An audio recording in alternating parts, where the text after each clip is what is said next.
It was supposed to be a straightforward drive home, a stormy night, an empty road, and a desire to escape the downpour.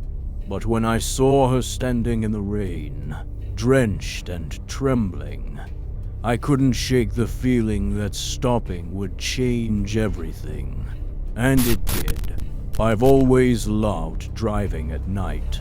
Something about the solitude, the hum of the engine, and the quiet of the world makes it peaceful. But that night was different. The storm rolled in unexpectedly, and the rain fell in sheets so heavy that my wipers couldn't keep up.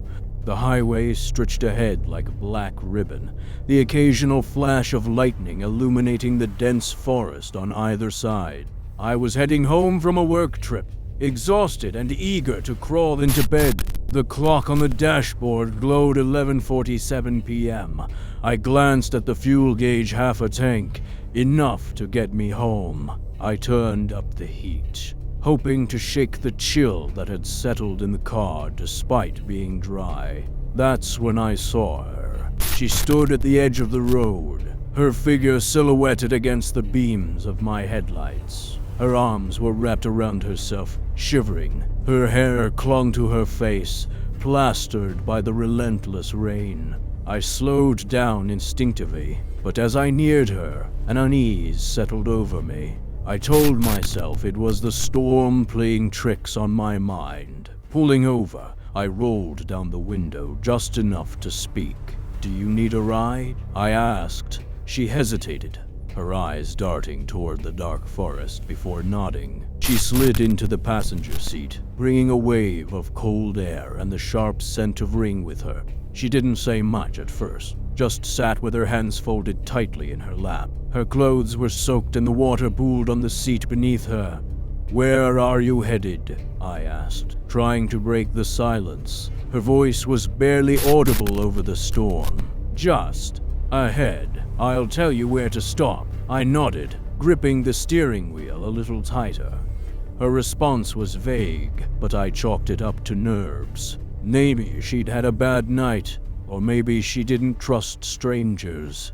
We drove in silence for a while, the rain hammering against the car like tiny fists. Then she spoke again, her voice low and trembling. "You shouldn't have taken this road tonight." I glanced at her, startled. "Why not?" She didn't answer, just stared straight ahead, her pale face illuminated by the dashboard's glow. The road stretched endlessly, the storm showing no signs of letting up. I tried to shake off the growing unease, but the air in the car felt heavier with each passing mile. Then she spoke again. "There's something waiting for you. Up ahead." My stomach twisted. "What do you mean?"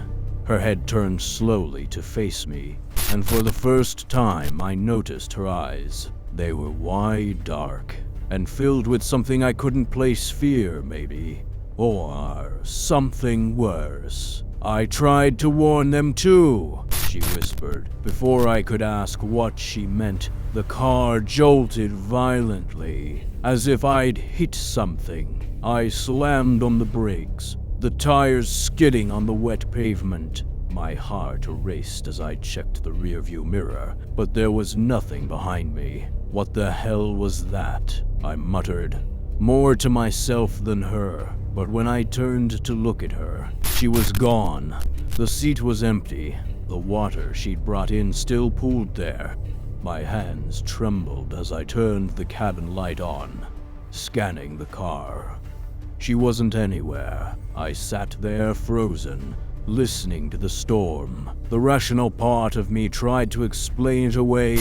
Maybe she'd jumped out while I was distracted, but that didn't make sense. The car hadn't stopped long enough for her to vanish. I stepped out into the rain, my clothes instantly soaked. "Hello?"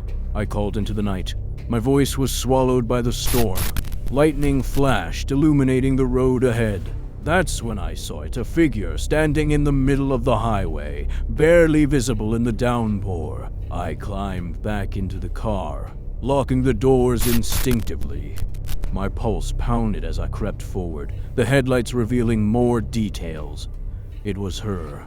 She stood barefoot, her clothes still dripping, her hair matted to her face. She raised a hand slowly, pointing to the side of the road. "Turn here," her voice echoed faintly, though she was still yards away. Against every ounce of logic, I obeyed. The side road was narrow, barely more than a dirt path carved into the forest. My headlights cast long shadows that seemed to move on their own. I couldn't stop thinking about her, how she'd vanished, how she was now guiding me. The road ended abruptly at a clearing. There in the center stood a rusted signpost.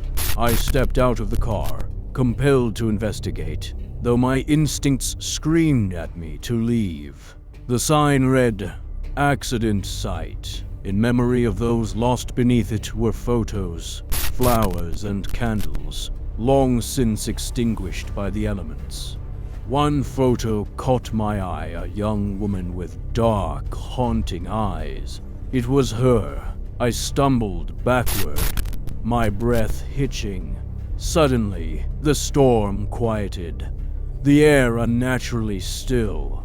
A voice whispered behind me, "Now you know." I spun around, but no one was there.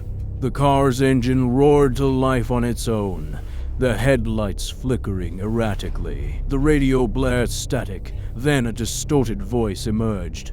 "You can't leave now." Shadowy figures began to form at the edge of the clearing, their shapes indistinct but menacing. They moved closer, their footsteps crunching on the wet ground. I bolted for the car, slamming the door shut as the figures reached the windows. Their faces pressed against the glass, hollow eyes staring into mine. The radio crackled again. Drive. I don't remember how I made it out of the forest. The next thing I knew, I was on the highway again, the storm finally easing. My hands gripped the wheel so tightly my knuckles ached. I glanced at the passenger seat one last time. It was dry.